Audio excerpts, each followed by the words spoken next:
Liberty, with you for every step on the road to financial freedom.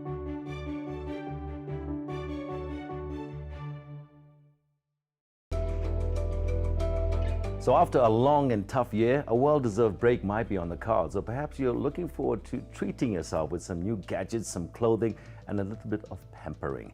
Well, there's nothing wrong with a bit of R&R, but you have to make sure that your festive season spending does not derail your long-term financial well-being.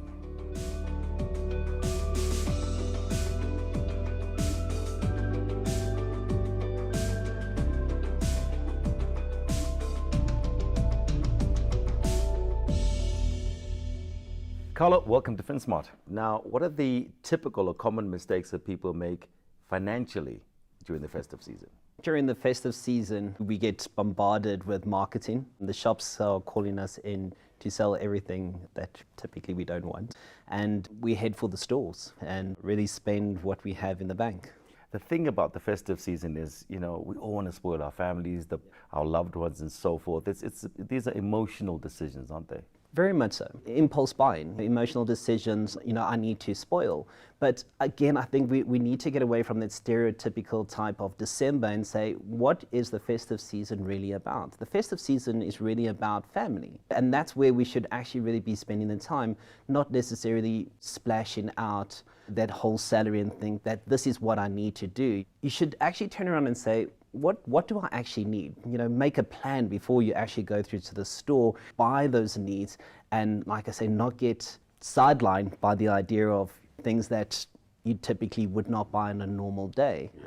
Maybe if I can use an example and say, during December, we find that we want to drink not the cheaper champagne, we want to drink the more expensive champagne, although we don't do that for the other 11 months of the year. So many people get paid earlier in December, almost like 40 days before your next paycheck. How can I stretch those finances to reach that next paycheck and not have the January blues? My best approach on the January situation is that how do we prevent January in the form of a plan and saying, well, why don't we take the expenses that we're going to incur in January? We have our 13th check for the year.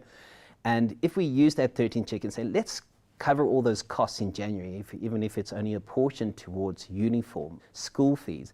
So if we can take the January expenses and say, let's cover those expenses and see what do we actually have left from that 13th check.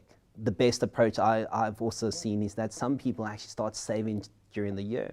They actually create a 14th check. It's fantastic having a plan. It's another thing, sticking to the plan. How do you assist clients stick to the plans?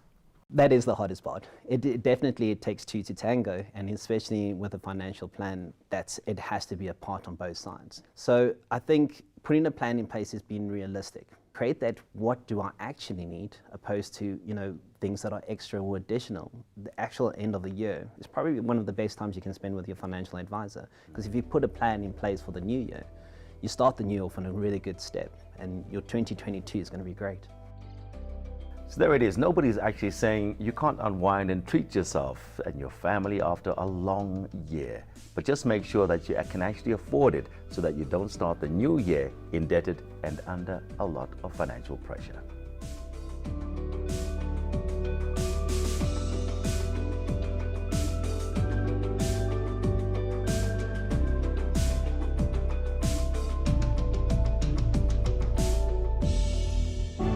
It's not just your financial freedom, it's your liberty. Let's make it count. Liberty, in it with you.